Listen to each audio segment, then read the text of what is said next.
Comprehension tip number 1. When you are sitting down to read a book with your child, talk about the pronouns. For example, we did a drama actually, about Peter meets Wendy.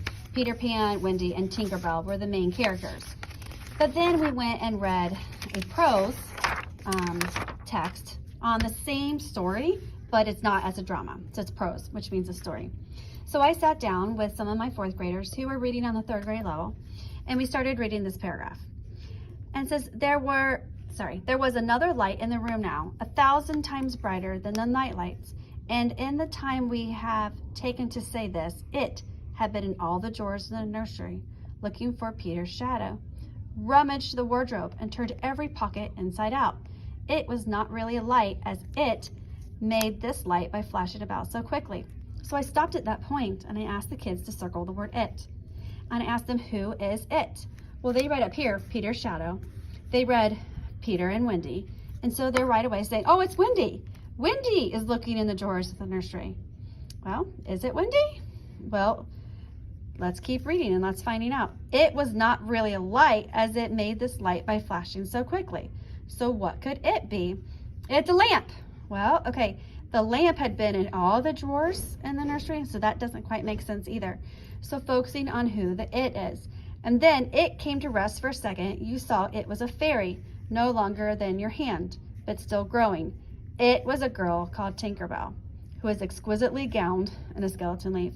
So then they finally got the answer to it. But oftentimes it does not tell you who the it is. And so they don't have comprehension. They could have read this whole thing thinking it was Wendy, and then they find out it was Tinkerbell. But if they don't stop and ask themselves while they're reading the text, who is the it? Who is he? Who is she? Then they're going to struggle to comprehend. I would like to point out one more pronoun in this paragraph. The loveliest tinkle as of golden bells answered him. It is the fairy language. What is it here in this case? It is the fairy language. What is it? Well, fairy language, but what is the fairy language? So I often tell them, go look at the sentence before. So we look at the sentence before. It says, the loveliest tinkle as of golden bells answered him. So what is the it?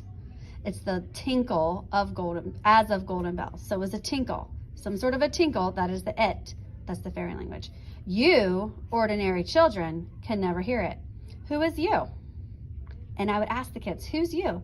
My high readers, they know right away that the author's turning and talking to you as a reader. But they're thinking, you, oh, talking to Peter. Well, you ordinary children can never hear it. Peter can hear it. Peter heard it. So who is the you? Oh, it's me as the reader. You, ordinary children, can never hear it. Again, what is the it referring to? Oh, go look before. It's referring to the tinkle, the fairy language. So focusing on the it, the he's, the she's, the they's, the that's, them's, what are those referring to?